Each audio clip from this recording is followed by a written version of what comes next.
Chers amis internautes, bonjour. Grande est notre joie de vous savoir à nouveau nombreux à nous suivre à travers votre magazine de tous les samedis, Les Points Silésie. Nous sommes samedi 23 avril 2022 et la RDC ne manque pas d'actualité. Notre thème d'aujourd'hui est la cohabitation pacifique entre Kasaï et Katanga. Au Katanga, ces derniers temps, comme vous le savez comme moi, donc, il y a deux députés du Katanga qui ont tenu des propos racistes à l'égard des Kasaïens. Alors, la grande question est celle-ci. Faut-il chasser les Kasaïens du Katanga? Et que dit la Constitution à propos des Congolais vivant à l'intérieur du pays? Alors, comme tous les samedis, je reçois l'homme politique, la perle de la politique congolaise au sein de la diaspora, l'homme qui donne de la chair des poules et des insomnies aux robots communicants à travers l'Europe. Il s'agit bel et bien de Jimbo Fossa que je dis bonjour. Bonjour, chers journalistes. Ok, comme j'ai l'habitude de le dire, donc c'est-à-dire cette émission sera bilingue, c'est-à-dire nous parlerons le français et le lingala. Oui, président Jimmy, d'entrée de jeu, voilà. Nous sommes venus parler tout justement de la cohabitation pacifique entre Kasaïens et Katanga au Katanga. Tout récemment, il y a deux députés, Babimaki, c'est des propos racistes à l'égard de Kasaïens qui vivent dans Katanga. Alors, en tant qu'homme politique, d'abord, propos, il y a Dominique Monongo, député ensemble, et puis Martin Kabouiloulou, ex-ministre Yamine. Propos na bango qualifié qui ont d'abord. D'abord, on a salué ndeko na biso ba Congolais partout dans le monde, dans la diaspora, dans le Congo. Na pesi bango nyoso mbote, pe na pesi bango merci ndenge bazo continuer kolanda émission na biso le point sur le zi. Ndenge toza ko éclairer toujours opinion na makambo ya mboka, tozo pesa bango merci, ba partager émission, ba kabolango na bandeko nyoso na mboka, même na intérieur mboka. Vraiment toza ensemble na bango, toza na ba émission oyo ezali pona ko réveiller bandeko congolais, ko réveiller bango sur ba dossier ya mboka, baza na bolingo mboka, ba bandeni ni mboka na bango exagéré. Problème il y a ba député bandeko na biso wana ya Katanga, nengo tangi Madame Dominique na Martin Kabouiloulou na ba sortie médiatique na bango concernant ba Kasaïen. Ezali mawa parce que kotala ndenge mboka na biso lelo passion ezali na Congo, souffrance ezali na Congo, biso nyonso tozali derrière son excellence le président Félix Antoine Tshisekedi pona à faire développer mboka wana. Mais tant tozomona ba démon ya kala oyo lekaka na 1960 oyo déchiraki Congo oyo epusaki pasi oyo Congo emona ya komona ke parti moko ya mboka na ye bakosa bandeko na biso wana ba proclamer yango état indépendant du Katanga. Vraiment ezali mawa pourquoi soko moni ba ressortissant nyonso ya Katanga, précisément balubakat bato tout baki na royaume luba na ba Kasaïen bango nyonso bazali na ancêtre moko. Ouais. Et bato wana tout bavanda na Katanga. Seulement au moment na histoire que ba migration, ba déplacement, ba peuple étant au sami, ba misusu ba yé vers Kasaï. Mais tous les Kasaïens, ils sont originaires du Katanga. Donc les amakambo il faut te expliquer bana à Congo. Donc balubakat na ba Kasaïen bazali bano ba uti na ancêtre moko qu'on appelle Ilungabidi. Ça veut dire bandeko na biso na mibale ba sortie médiatique na ba basali ya ko finga bandeko na biso ya Kasai ke o baliaka ba mbwa o boye na boye ezali pasi. Mais bon ongana benga ngo toujours ezali ba faiblesse mentale o bato bazo koluka ko déranger cohésion nationale ya mboka Congo. Voilà, donc tolimbisi bango et tolingi to expliquer bango ke makamona bazongela ngo lisusu te. Ono ya cohésion nationale et paix na mboka na tranquillité. Ok, alors depuis époque il y avait indépendance, si les lots en 2013 2022 le 2022 pardon, les Katanga Bakatangé se considèrent toujours comme ba peuple moko supérieur comparativement il y a ba peuple mususu ya Congo.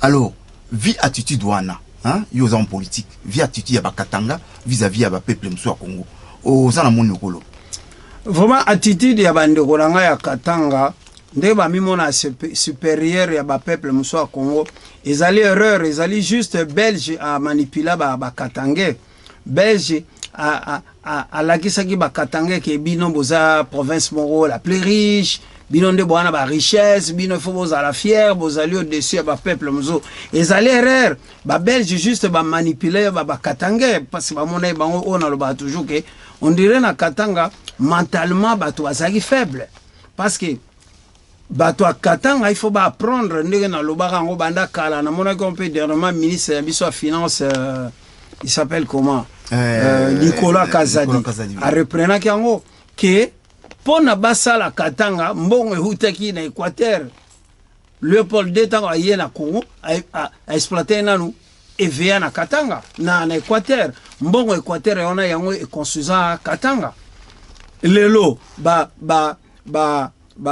Katanga fo ba ebake ba richesse nyonso ezali na Katanga ezape na Kasai seulement belge amonaki ke ba Kasai ba habitant bande ko vana Kasai donc ba peuple luba bazali na Kasai bazali ba peuple moko éveillé et bazali ba peuple moko matata belge asalaki ba onko akeinde na Katanga ko exploiter ba même minerais oui. Et à faire développer pe Katanga en construisant banda kwana tout mais à servir kana main d'œuvre ya ba Kasai pour na kotonga Katanga et à côté ba Katanga que mboka na bino ezali riche tout ça déjà vers les années 30 oui. Ba belge déjà ba ke cuivre cobalt ezana Kasai étain zinc nyonso ba richesse belé to kotanga bino ezana na Kasai ezape na Katanga tie kitana Zambie ce qu'on appelle la ceinture du cuivre en anglais on appelle ça copper belt voilà. Ça veut dire belge yebaki na ye mais à ça qui est juste exprès il y a refaire développer bilo wana na Kasai te vu état d'esprit ya ba Kasai mais belge dans mon isiko que pona à faire développer Katanga main d'œuvre zoeka na Kasai donc ba Katanga ba longolelo wana na mutu na banke bango baza ba peuple mo supérieur et que Katanga ezali la province la plus riche non au Congo toutes les provinces sont riches oui. Naza ko informer ba congolais que ba province nyonso ya Congo ezali riche lelo tozolo bela Kasai eza na cuivre eza na cobalt eza na ba chrome eza na ba biloko ebele et que lolo soki belge a bloqué développement ya Kasai te mais ba Kasai pe bazo mona ke bango pe baza ba plus riche soki pe na Équateur tozana ba bois tozana na forêt Équateur to sa ba agricole to donc ba province nyonso na Équateur to kota na ba Bandundu Kisangani ba Katanga il faut ba yeba ke ba province nyonso ya Congo ezali riche voilà. Ok, donc je tiens à rappeler ici que non, voilà, comme le président Jimmy Bofossa vient de le dire, que non, voilà, c'est grâce au caoutchouc de l'Équateur que la Gécamine a été construite avec la main-d'œuvre kassaïenne. Oui. Parce que les caoutchoucs, parce que tant que conférence à Berlin, Salamine en 1985, bah, partage Afrique, Belge a vu Congo, Belge a remarqué que non, voilà, Léopold II a remarqué que non, voilà, au Congo, l'Équateur regorge, l'Équateur et les Bandundu regorge du caoutchouc et que en 1888 une société anglaise et Salami donc je ne sais pas ce que au monde a pas pneu hein bakoma kombo moko Dunlop et c'est une société anglaise donc bamonde baki ba première acheter ya caoutchouc ya Congo pour ça ba pneu parce que bango baza ba spécialiste na pneu parce que cette usine a été construite c'est à Birmingham en 1888 après la conférence de Berlin qui s'est tenue en 1885 3 ans après ba créé usine voilà parce que je vais juste ajouter que la reine Victoria avait vraiment aidé son cousin Léopold II adefisaki bambongo ya omoi bazwaki marché wana rapidement. Ça veut dire voilà. Alors tant usine on a dans le azui marché à caoutchouc yango monaki baza kata bat maboko na Congo parce qu'il faut okomisa nombre moko nini ba kilo mo à caoutchouc boyepo etekam. Donc dans l'op azwaki marché wana caoutchouc babandi ko exploiter caoutchouc de façon que le pôle de Azwambongo pour akende ko construire Katanga. Mais sans oublier que nous voilà les Baluba Kasai. Quand on dit Baluba 4, c'est-à-dire Baluba Katanga. Baluba Katanga. Voilà. Donc, Bakata Kakat. Donc, quand on dit Baluba 4, c'est les Baluba Katanga et les Baluba Kasai ont un même père. Baza père moko. Voilà. Quand on dit président Jimmy Aoutkolo, voilà. Parce que les Kasai a presque le même matière première que les Katanga. Les Katanga, voilà. Parce que les cuivres, ça commence à partir du Kasai. On appelle ça les Kasai, pardon, les Katanga minéraliers. Voilà. C'est-à-dire, c'est du Kasai au Katanga jusqu'à la Zambie. Donc, en anglais, copper belt. Donc, le cuivre en anglais, c'est copper. Et puis, belt, c'est la ceinture du cuivre. Voilà. Donc, les Katangais, si vous maltraitez les Kassaïens comme quoi, ils n'ont pas de minéraux, donc c'est une erreur parce qu'ils ont aussi des minéraux. Voilà. Est-ce qu'au Kotang, il y a quelques minéraux? Parce que pour vérifier ça, il ne faut pas qu'il y ait une mise à terre en Belgique. La Belgique, ils verront tout vérifier.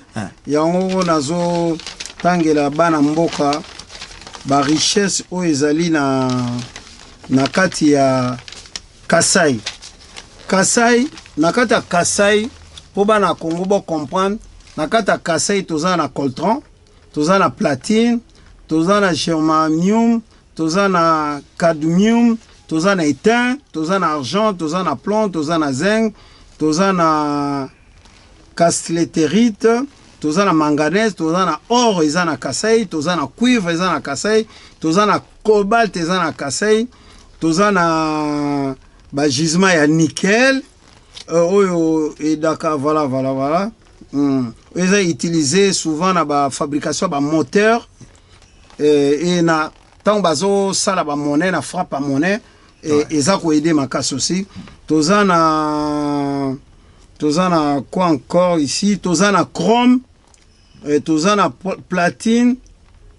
Ils ont participé à 60% de la fabrication de l'automobile.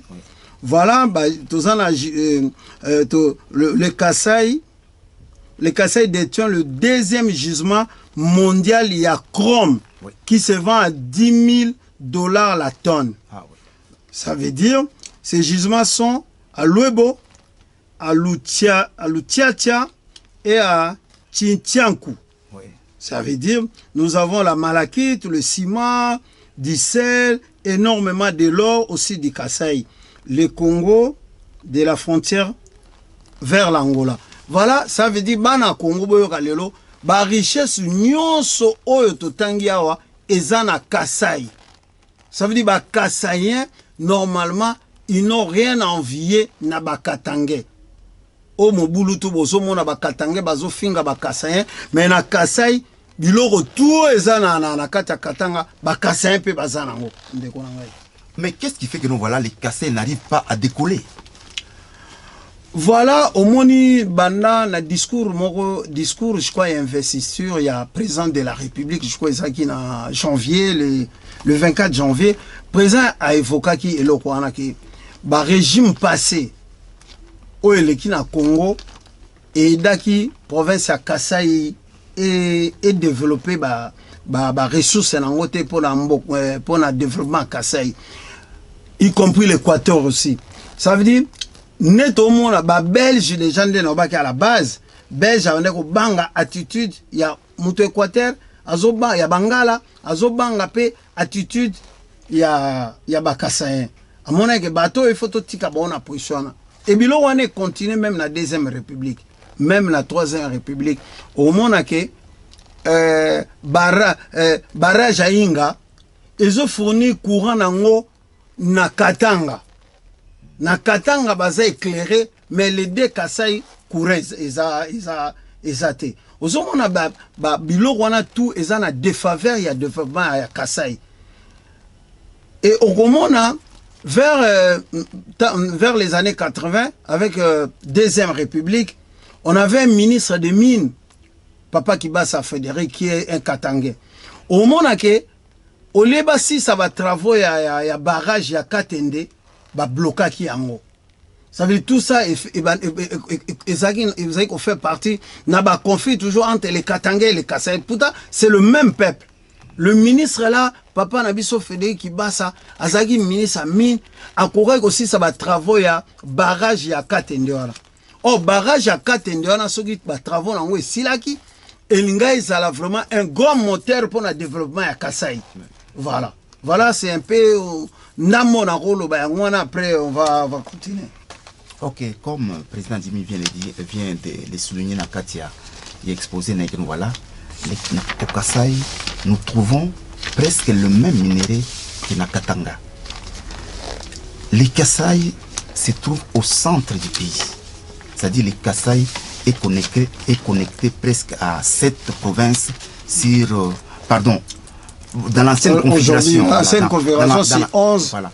Donc, le Katanga a été connecté un peu avec 7 provinces. Avec cette province. Donc, ils sont connectés à cette province. Parce que Kassai, ils ont des enclavés. Voilà. Or, les Kassai à des frontières, voilà, moderniser yango, c'est-à-dire frontière, il y a Kalambambouche, la frontière, il y a Kamako, voilà.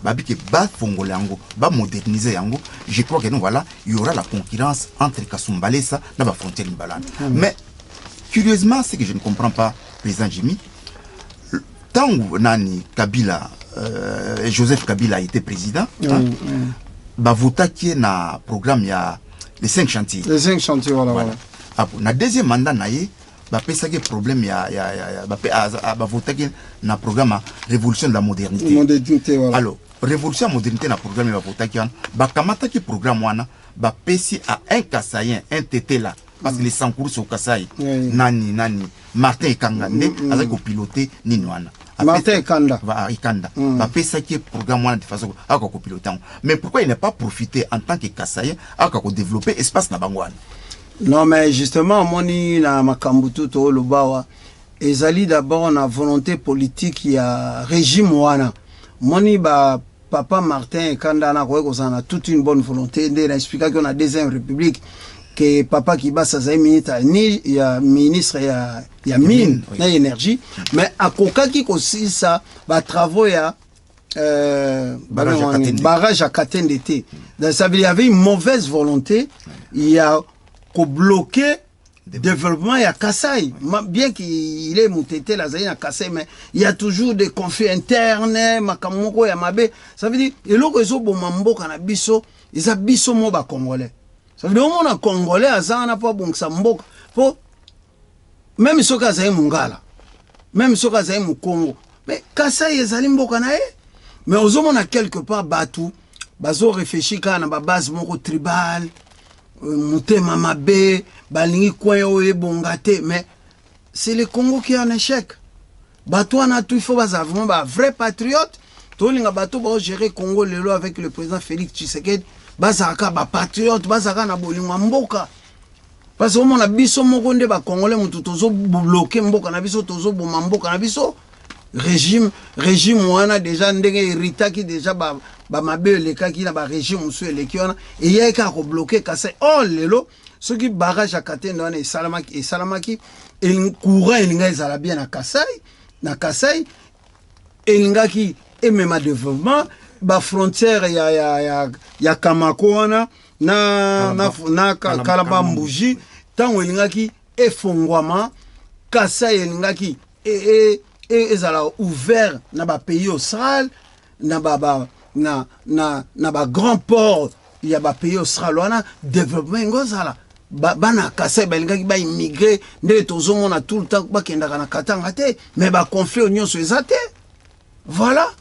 Les Katangans étaient aidés pour battre mboka na bango na main-d'œuvre ya ba Kassaïen, mais tout le monde a responsable politique à Katanga makamba loba. C'est des gens qui ont des problèmes à la tête. Bazo bosana et sali ba irreconnaissance ba bosana ke pour battre mboka na nyoso to monaka belge azwaki ba Kassaïen pour baza main-d'œuvre kuna. Il fallait ba respect tout le monde na poto ceux qui pays na bino. Moi je donne un exemple, il y a un état en Allemagne qui s'appelle Sachsen-Anhalt, ville na mangwa munene za ale.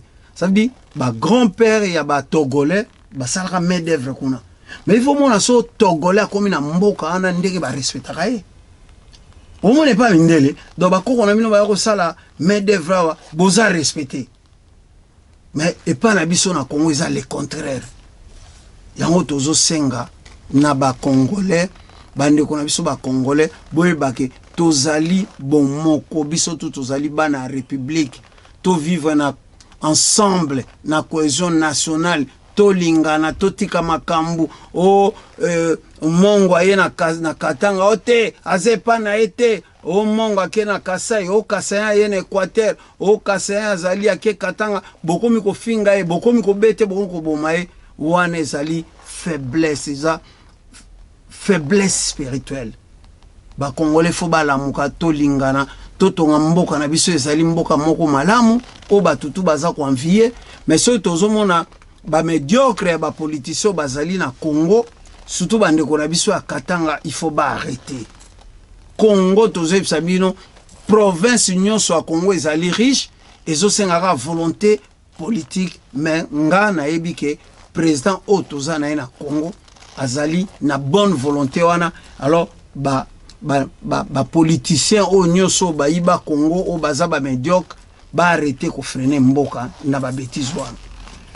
Ok, je tiens à rappeler ici que nous voilà avec l'ouverture justement des frontières du Kasaï, c'est-à-dire Kalamba, Mboujé, Kamako, les Kasaï peut être reliés à tous les grands ports des pays d'Afrique australe, c'est-à-dire à partir de l'Obito, de la Namibie, de l'Afrique du Sud, de Malawi, c'est-à-dire à partir de ces deux postes frontaliers, voilà. Les Kasaï peuvent importer sans passer par les Katanga. Sans passer par les Katanga, c'est-à-dire directement à partir de l'Angola, à partir de l'Afrique du Sud, à partir de la Namibie. C'est seulement, donc voilà, la mauvaise volonté, voilà. Que les gens puissent prendre des choses au sérieux. Alors, toi, en tant que politique, hein, en tant que politique, qu'est-ce que tu peux conseiller aux autorités actuelles? Ou bien quel est l'appel que tu lances aux autorités actuelles pour les deux provinces du Kasaï, pour freiner l'exode des Kasaïens au Katanga? Mais ce que moi je peux promettre, la routine d'Agara, tout soutenir l'idée au chef de l'État bimisi à 145 territoires. Ça veut dire qu'on développer 145 territoires en abisso Kasaï Pezana 4. Donc, bateau bako gérer projet wana vraiment tozo senga bango bolim bisi ba détourner les biso bambongo te ba territoire to a Congo ekota na ba chantier pona ebonga pour le lope Kasaï et fongwa na monde extérieur Kasaï et fongwa na ba province nyonso Kasaï se développer tout le monde a pe que mu Congo a longo ya ki kozwa musana Kasaï a sali ba Kasaï barrage wana Katende et travail ici là est comme fonctionnel et de sukoyo économie à Kasaï s'est développée. Je pense que ce Kasaï est développé, bah confiance les a échoué. Ça veut dire bah jeunesse à Kasaï, bah revendre na Kasaï, bah resala na Kasaï, bah revivre na Kasaï parce que mutu mokote alinga ke no mener na vie na libanda. Donc na sens tozolo bake bazaba na Kasaï, bazaba originel à Kasaï, donc bazaba na mabele wana. Bien que Congo nyonso ezali pe mboka na bango, mais toro senga na bakonzi avec travaux à 145 territoires. Mbongo yiba mate musala ne salama. Comme ça, ba peuple nyonso Congo ba vivre na harmonie pe na kimia. Eza na Équateur, eza na au Zaïre à l'ancienne na province orientale kuna eza na ba Congo na ndenge ba kata ngo mikewa na biso zala na biso te toza ba koto ndenge ba kata ngo na ba 26 provinces nyonso ba travaux na et salema ba tout bazo accompagner chef de l'État ba aider misala ne salama bien comme ça ba province nyonso ezala développer pour to vivre na kimia. Donc ba politicien wana ba koyoka soni soki kaka vision au président Félix Tshisekedi azanango na volonté azanango ya kobongisa ba 45 territoires yango eko aider biso papa. Ok, donc je voulais vous rappeler une petite histoire. Donc c'est la volonté politique qui fait développer un pays. Un pays, voilà. Donc s'il y a volonté politique, le pays va se développer. Alors je vous donne l'exemple. Nous sommes en 1966 au Nigeria. Oui. Il y a un président qui vient d'arriver, Yakubu Gowon. Yakubu Gowon a commis le Nigeria, a coûté Nigeria par terre. Guerre civile, économie par terre. Alors, en 1966, a eu pouvoir. De 66 à 75, tout 75, dans France belge, Yakubu Gowon a fait un plan de développement au Nigeria. Donc, tout ce que vous voyez aujourd'hui au Nigeria, ezali précurseur nango c'est Yakubu Gowon. Voilà. C'est Gowon. C'est-à-dire, Gowon a fait le plan là, n'est qu'à il y a 9 ans. À celle Nigeria, Oyo, les autres comme Komona, Batnios Barongi dans Nigeria. Donc, c'est pour vous dire que voilà, s'il y a la volonté politique au Congo, les Kassai peuvent se développer dans l'Apsiatan. Voilà. Dans l'Apsiatan, les Kassai peuvent se développer, comme le Eldorado Mokobo. Voilà. Parce que tout développement part par l'énergie. Ils ont un barrage qui a été déjà construit depuis les années 80. Mais pourquoi ces barrages n'arrivent pas à, on n'arrive pas à achever ces barrages?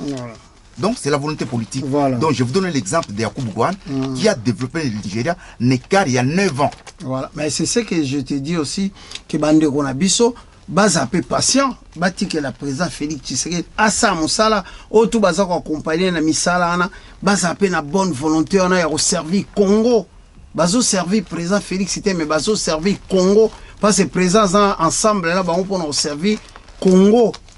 Ça veut dire quand il y a la volonté politique dans le lobby, mais bah accompagnateur, il y a vision, par exemple, il faut vraiment bah s'impliquer, bah que au bazo ça les alliés Congo quand Yakubu a mis cette vision-là, le plan de développement en Nigeria, je crois qu'il a été bien accompagné par compatriotes.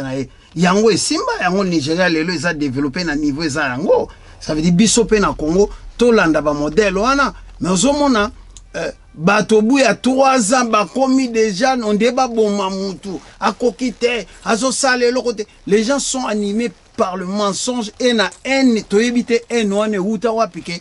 Bali même côté que la mouton tenté, à sale peu misala, bali comme on en côté par exemple, on peut ça yo, t'as la promesse président Félix, après ça na batu ya businga kuna na nord bangi ou sud bangi kuna de bakabola mbamboko na même pas na bazongo kuna lelo acheli bango bakwane zo wa promettre bango pona bakatsa na bangi pona ba commerce mo il a fait mais jamais royoka congolais baleki na télé balba que président merci au réaliser projet lobaka kaka salé le côté alongwa on dirait que batu bakona ba problème na mitou c'est grave ce qui se passe au Congo. Viva pays mususu ba otala ke oh ba congolais bazana président na Félix Tshisekedi oh il fallait bope sa biso tailler mais biso moko na Congo misala ezo salama patience ezate mutema mabe mingi et batu ba komi on dirait na ebinde na retraité te bandiko nanga mais eza grave. Yakuba a fait développer le Niger pendant 9 ans, le président Félix a fait que 3 ans. Batu balingi au monde na misala ezo salama te batu balingi te. Même liberté d'expression est en Congo. Batu bali ko reconnaître en côté. Sokaza mobali abimisa comment mutango zakani. Kaidi kapen. Abimisi kapen. Donc ça veut dire les gens sont insatisfaits à un niveau tu peux pas comprendre.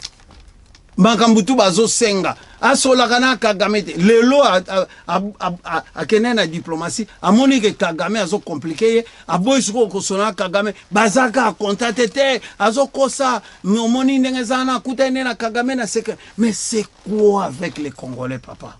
Ok, nous allons aborder justement ces chapitres-là. Donc nous voulons clore justement avec ces conflits et Kasayo Katangé. Alors, un dernier mot, mais au Kassayen maintenant, qui immigre vers le Katanga. Quel est le mot que tu peux dire au Kassayen?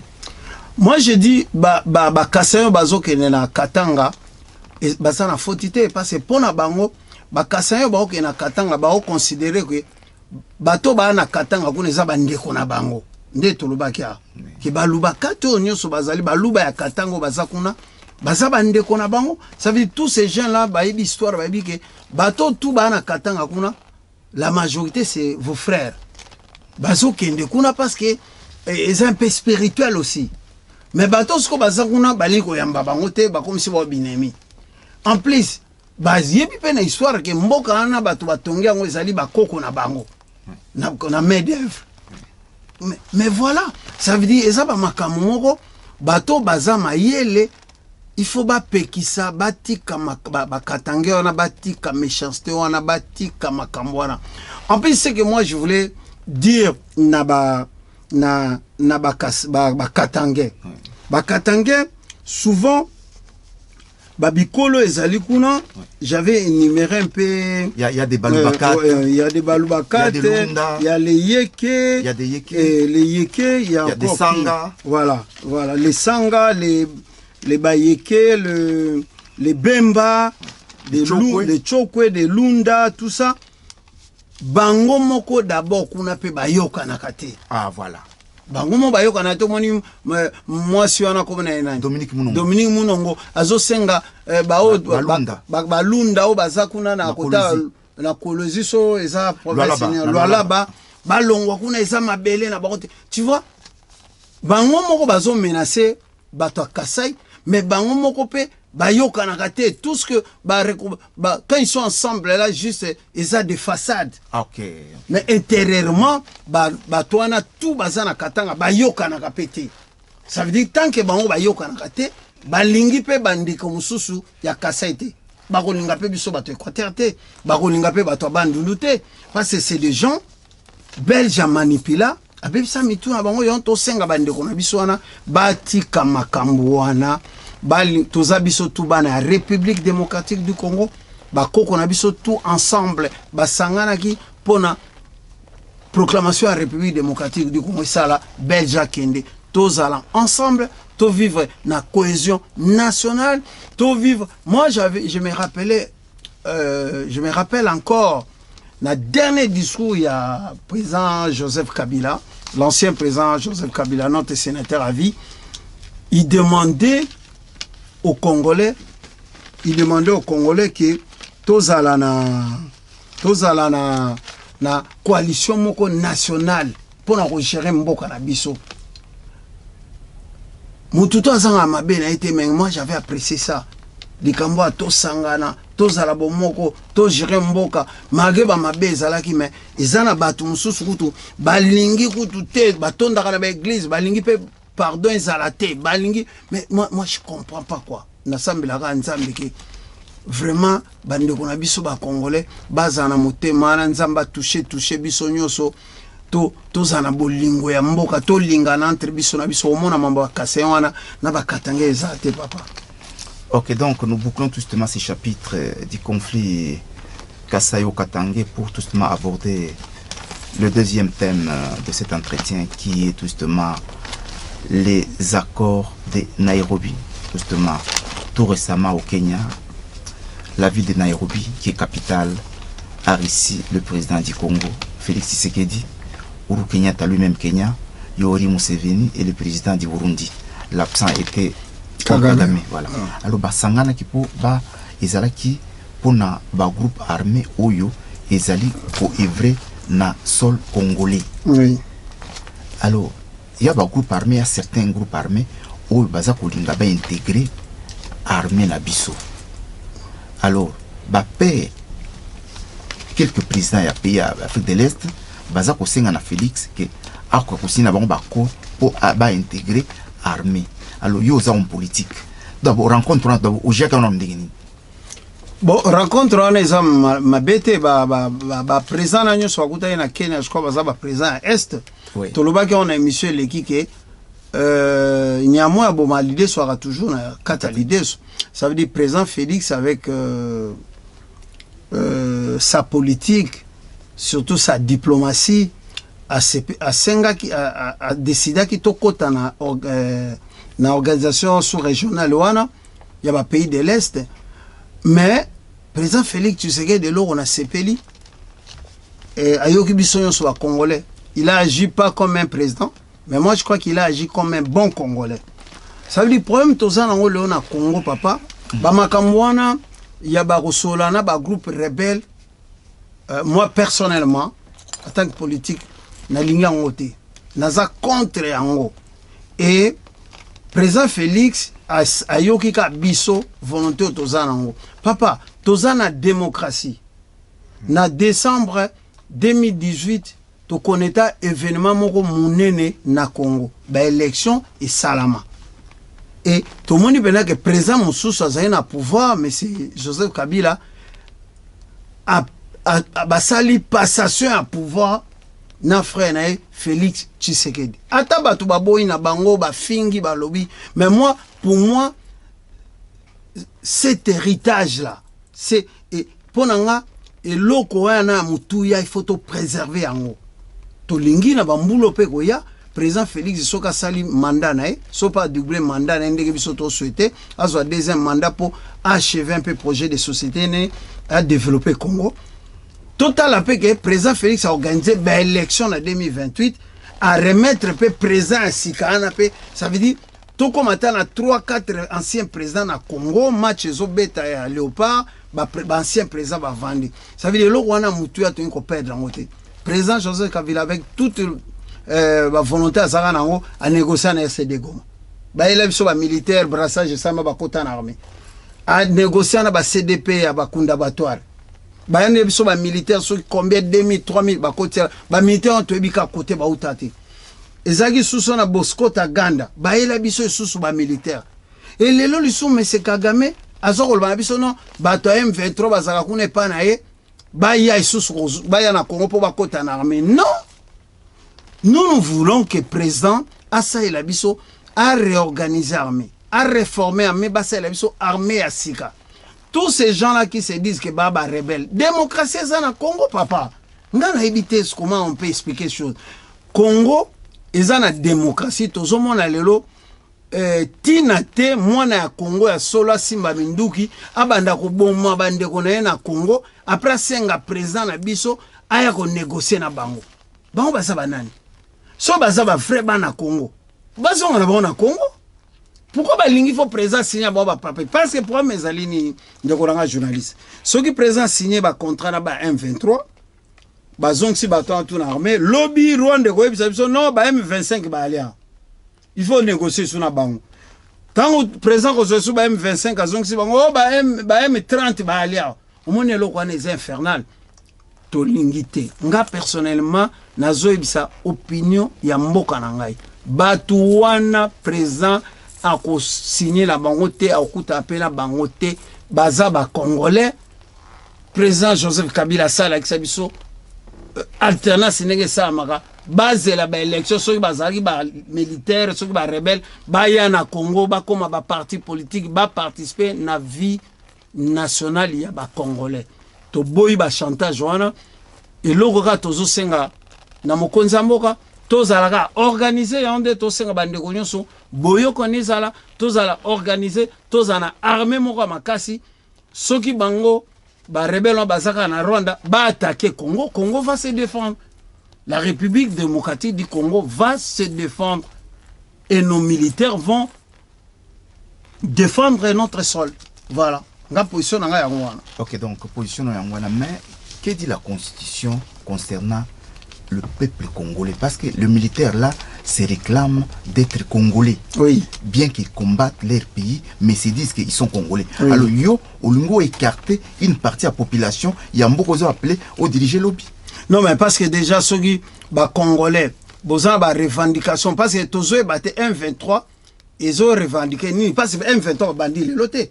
Mais bandana président Kabila. Mais ils disent qu'ils sont congolais. Non, mais justement, ils sont des Congolais. Mais est-ce que la Constitution, ils ont permis à des Congolais, mon groupe, Basangani, baye bakoti na village ba bomi ba Congolais, baye bakoti na village ba bomi ba Congolais, après ba sengi gouvernement central qui photo solana bino na ta démocratie. Moi, je sais pas. Par exemple, en France, nous sommes dans un pays de démocratie. Groupe moi ba français, ba Sangani, ba Bendani, ba va na Belgique, ba koti na Lille, ba bomi batu, ba koti na Roubaix, ba bomi batu. Après ba komo senga na président Macron qui fa yamba bango po a négocier na bango. Okay. Na base nini ba raison ni bazo avancer ba ibisa peuple là on dit bon ba zo reprocher le long na président Félix pour ba banda qui na été. Ba banda qui il y a 20 ans, il y a 15 ans, il y a bazo li ba lingi nini en fait.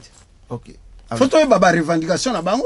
OK, mais pour boucler maintenant tout ça avec chapitre ya banania. Alors qu'est-ce que oko ibisa président Félix Sikoyo concernant ba groupe wana? Ngai eloko na ibisa président Félix n'a pas changé parce que l'émission l'équipe ebagi. L'M23 n'existe pas pour moi. L'M23 n'existe pas. Et c'est combattre. Pour moi, c'est les militaires rwandais et les militaires rwandais qui cherchent toujours à nous déstabiliser. Et nous, on doit s'organiser président a organisé ba Congolais, ça veut dire en recrutant des jeunes, to bon ça armée na biso, to senga aide pas ba partenaire na biso ba américain, to s'organiser, to zala mibali, ceux qui ba toana ba continuer route na Rwanda. Là je dis muto azakana mabene, mais j'ai toujours dit proposition et à son excellence notre ancien premier ministre Muzitu, on dirait fait côté en application parce que pour ba toana pour ba banga biso photo bunda. Parce que ce qu'on moni mobile moko ayaka na lupa on a okota tout le temps ko yiba biloko tout ça souka il faut bunda pour avoir respect atika biso tranquille. Donc nous on doit s'organiser ba konzi armée na biso à travers le commandant suprême na bango le président Félix Tshisekedi ba organiser mboka. Il faut ba recruter 100 millions, moi je dis. Il faut recrutement ya armée ça matoko matana 10 millions de militaires. Na S on a tocheta 3 millions de militaires bavanda kuna. Parce que wana ezali président qui on a ndenga ba diplomatie mais c'est Kagame ali ko kate. Moi je suis désolé, ba tumso ba sanga kotanga koma Kagame te, moi je dis mais moi je m'en fous. Là je parle de mon pays. Et Kagame aloba ke il faut akende ko so ennemi place à Zali même soit dans ba pays voisin. C'est que moi je vois là ezali toujours position ya monsieur Kagame, position na ya 96 1996, il y a un accord, il y a les méras, il y a quitté Moutou na été, mais il faut tout là que ça, bah voisin à Bisso, que Bisso peut aux amis Bali, c'est ce qu'on demande au chef de l'État. Il faut pas céder dans ma Makambouana. Alors, voilà. Comme on est en train de faire cette émission, il y a embrasement sur la toile. Les robots communicants sont sortis de leur sommeil. Ils disent que nous voilà, Félix a signé les accords avec les rebelles de M23 et a vendu le pays. Quel est un mot que tu lances aux robots communicants à travers cette émission, les points Silésie? Non, bande konabiso ba robots communicants à travers le monde. Botika ko désorienter peuple congolais, présent Zagina Kenya, présent Soli, bomona qui présent Sali discours, accusé Rwanda clairement que batika na kozwa position bazozo ana ezali suicidaire ya kolingaka ke ebrila pas ba voisin parce que ceux qui ezo incendie c'est pas ba voisin ezo continuer so bo aider ba voisin ba bo incendie ante incendie ne ko côté la bino il s'adressait directement à Rwanda et à se dresser na présent na bango o ali ko arrêter te o ali kaka biso to zaka déstabiliser est batu na biso ba kufaka mais bino ba robot communicant Bosengaka wa président ifa kabwana Kabila soki penda za président abimisa Edi Kapen soki penda za président aboya kosolana Kagame mais il a fait siko le comité un ami m'a appelé tout à l'heure non omoni ye président na bila kendaki kuna ba rebelle nde ba yete yango zongi assassiné mikana non président atiki commission moko na Nairobi par respect ya Uhuru Kenyatta. Parce que ça, ma politique, il faut aux alana ba manière présent c'est un diplomate. A tiki délégation mokuna. Ceux qui ba rebelle wana ba lingi, ba solana ba délégation wana, ba ebisa bango makamba lingi, comme ça ba tuna bisona ma commission les a sur place, ba solana ba rebelle wana, ba pesa biso ndena biso ba pesa biso ba raison na bango, ya makambo ba ozo sala pona contre la République. Comme ça présent royo kango, mais présent akoyi ko kendeka boité akutana batu moko bo ba M23 ke ayebi bango te ayebi ba raison na bango te yango moni présent pesi bango chance wana et ceux qui ba pesi ba raison valable te ba attaquer ka Congo biso to se défendre et ça problème il y a faiblesse te ko il faut to ba M23 ba na Congo non et ça il faut ba yeba ko identifier d'abord bato wana ba baza bato M23 il faut Congo identifier bango tu ba baza réellement ba nani to banda parce que le long nazo senga population ya Congo fait la population moko policière na ba quartier place bovandi fo boye ba voisin bazaka nani mutu mo traîner na quartier boye ba rôle na été faux mutu to aluka yeba congolais fo bo bimana naivité il faut bobanda ko sala pona ko aider chef de l'état c'est quoi parce que tant toloba na batu ke tozo soutenir vision chef de l'état baba kanisaka il faut to la muina tongo to suivi ba Congo to landi chef de l'état to bimi to ketambolane non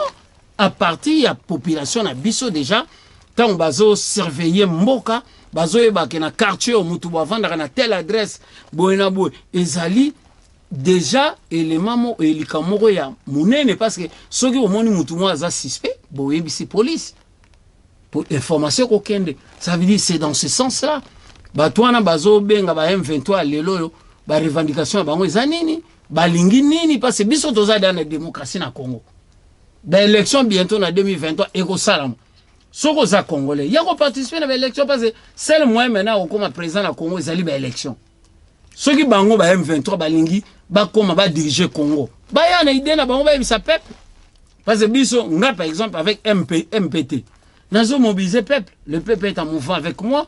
Okende leo na Kasavubu okuta bana MPT bazali, okena Barumbu bazali, na Bandali bazali, okende place toza ko installer mouvement siko partout na Congo. C'est ça une façon yako mobiliser peuple, yako expliquer bango que nous soutenons le chef de l'État, botala ba idée nae, gratuité école, liberté d'expression kota na Congo. Politicien baza libre ya kosala ba réunion na bango omoni bakangaka lisumu tute voilà congolais lelo aza libre bato baza na Europe bazo ba nationalité musu bakoma ozwa visa na kini eza quand même baki o pe il faut bato baloba baza fier nango ngana saki mission simbandaka tomoni président tindi dibis na mbandaka ba travaux eza leo na mbandaka na moni na nini mon élément mon amone gouverneur Bobo Boloko azo inauguré avenir révolutionnaire Kalawando bengo avenir Mobutu. Il y a des travaux. Oui, tout justement. Voilà. Oui, je voulais en venir quoi. Donc j'ouvre une parenthèse, une parenthèse parce que les gens parlaient tout justement que nous voilà, le président Félix ne fait rien. Oui. Depuis qu'il est au pouvoir, il ne fait rien. Mais comment on a la réalisation de ça, c'est vrai. La presse, nous toujours relayé penza yangote. Mais comment on a Ndengiba, Makambuzo Sama, je prends les cas de deux Kassai par exemple. Voilà. Les deux Kassai sont en construction. Voilà. Alors, aux yeux par exemple, dans l'Équateur, voilà. Travaux et bandits sikoyo. Au moins, Aouti ko inauguré poste à frontière, Yaloufou. Et maintenant, que dire maintenant à salaire ou à Matiba fonctionnaire? Nous en tant qu'homme politique, n'aba onyo so barobo communicant, baza au continuer koloba. Mais moi j'applaudis quand je vois son excellence le ministre de la fonction publique Ndegonanga Liao quand il passe il dit la première on appelle trimestre en avril salaire il y a fonctionnaire mati à 30%. Ouais. Et la troisième trimestre je crois on a juillet salaire il y a batekomataïsou à 45%. Ça veut dire ezali qui a changement. Le lot là ba magistrat bande ko toucher net $900 ba ko toucher $1800 ba bazali na ba $400 ba ko na ba 900 les salaires ont doublé. Mais il faut tout le monde quand même bateau bande ko ba que président Félix Ossé le côté ba ya na télé quand même couper ça peut merci. Ceux qui ont un bateau ba ko couper ça merci té ba vandaka na ba ko bandaku kaka mutema ba be ko finga. Mais et ça passe papa.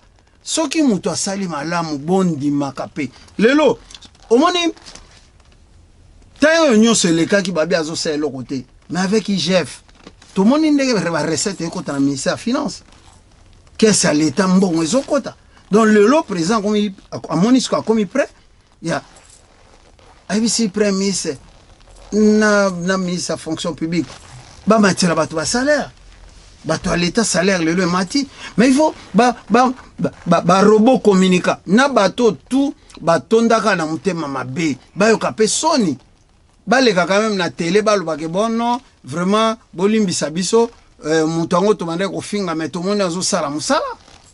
Oui, parce que cette année le président avait dit que eza année action en 2022 et azo sala ba action. Effectivement le travail s'est fait. Mais oui, c'est à travers la République. Bato batika ka mutema mabe.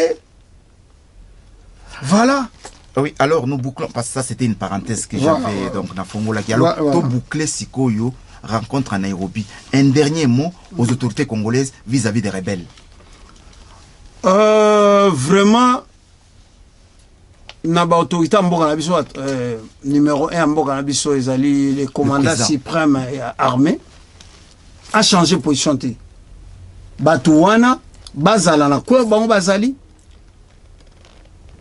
On doit avoir juste une commission pour satisfaire le président Uhuru Kenyatta na ba initiative ya paix à Zoluka bazali identifié to ba maroni balingi parce que biso pays na biso ezali un pays démocratique so mutalingi ba élection ba comme on a pouvoir ba élection ezali voilà le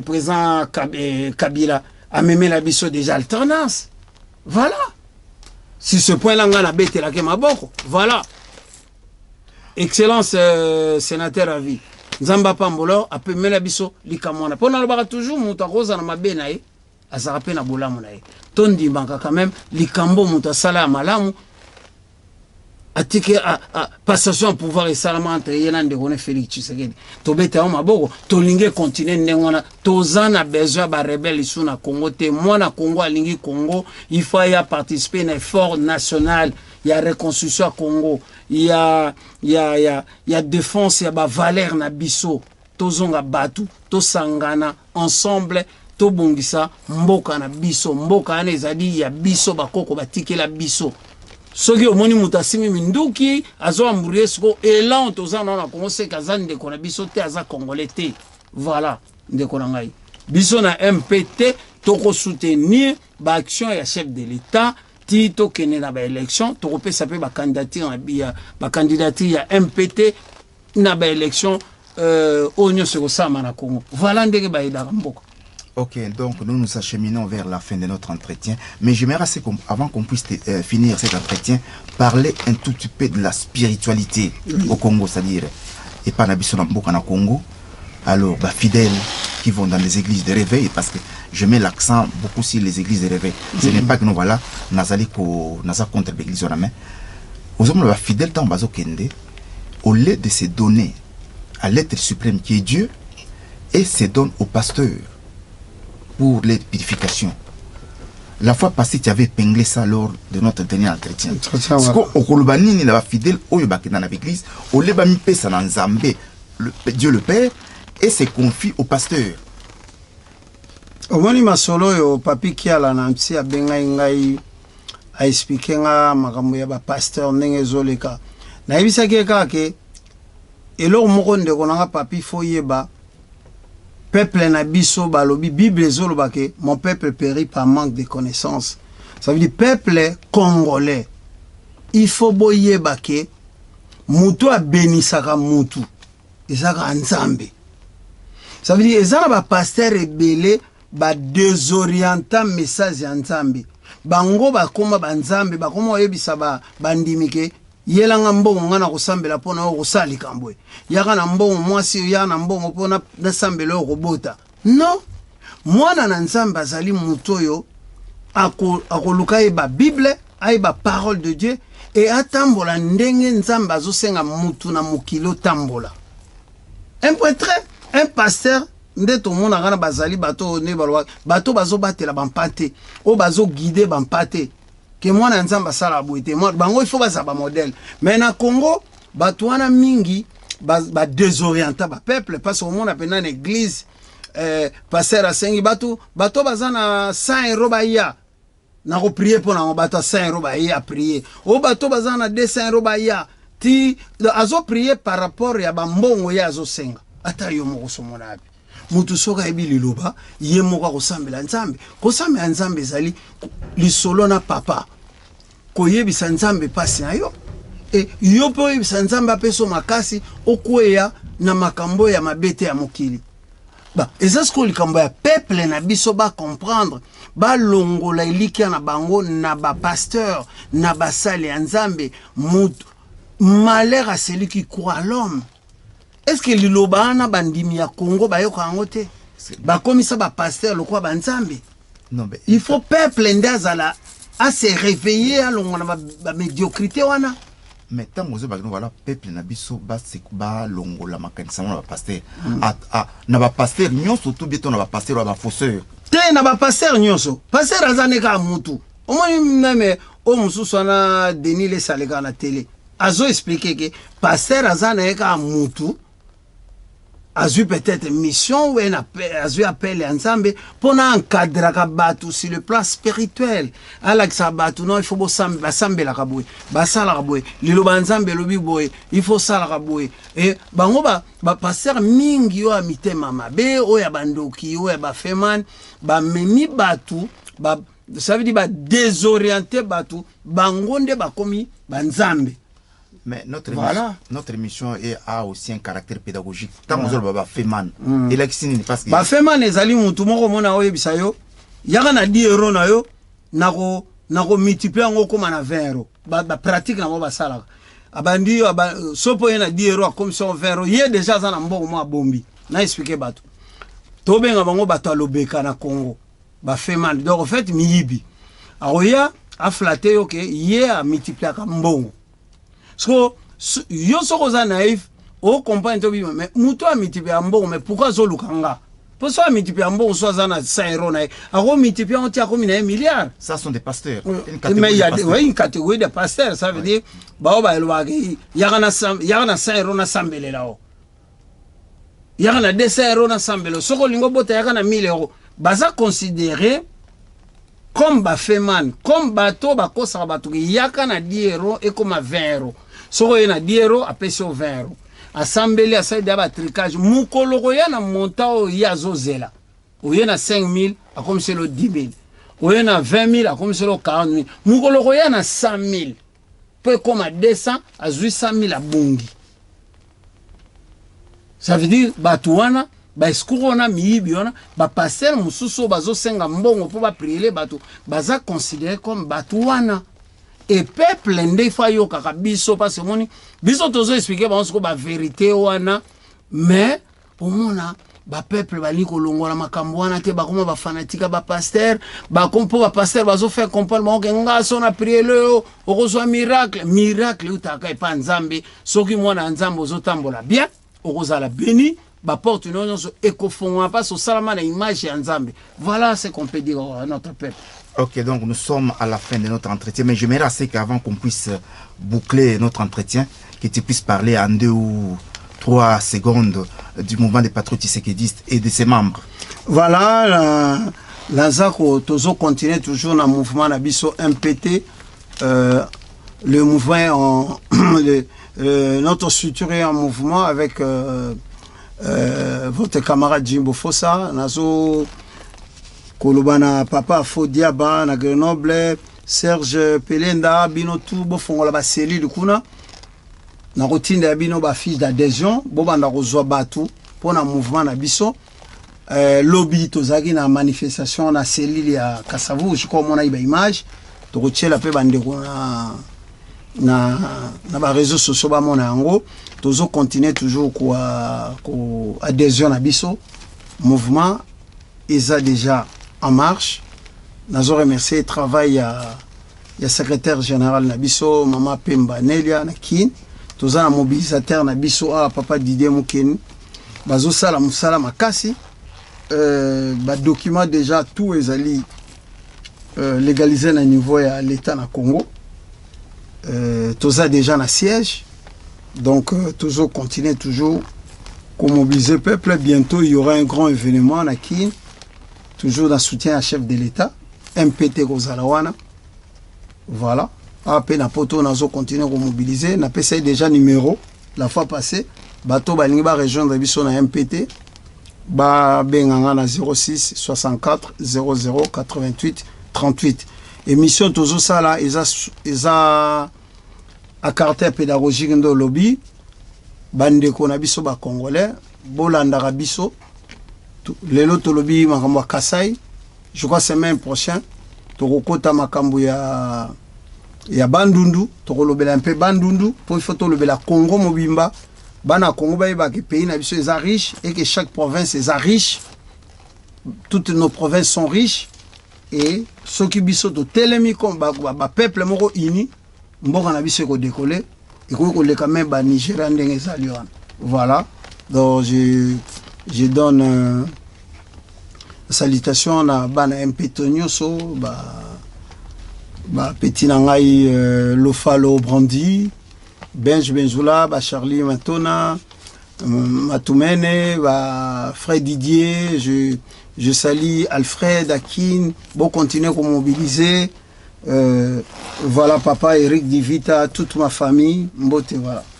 Ok, donc, chers amis internautes, nous sommes à la fin de notre entretien. Donc, l'entretien qui consiste justement à mettre un peu du calme et la réconciliation entre Katangais et Kasaïens. Parce que nous sommes, les Kasaïens et Katangais font partie d'un même pays qui est la République démocratique du Congo. Alors, les Kasaïs, comme le président vient de le dire, a presque le même minerai que les Katanga. C'est peut-être les Kasaï n'a pas pu bénéficier du développement des colons belges par rapport aux Katanga. Mais sinon, nous sommes un même peuple, tout vivre en harmonie, et puis très heureux en tout cas, voilà, beaucoup d'ambition, et j'espère vous retrouver les samedis prochains. Et ce qu'on n'a pas oublié pour les Kasaï aussi, je crois que l'AMIBA est remis en place, je crois. Oui, l'AMIBA devait reprendre ses activités à 90%. Voilà. Okay, donc, ça aussi, c'est voilà, okay, l'action du chef de l'État qu'on remercie et qu'on soutient. Voilà. Ok, donc, très heureux en tout cas, je ne manquerai pas de dire un grand coucou à notre réalisateur qui se trouve à Kinshasa, James Lukezu, voilà, et notre frère Christian qui est ici à Paris. Donc, j'espère vous retrouver prochainement. Cela dit, portez-vous bien et au revoir. Ciao.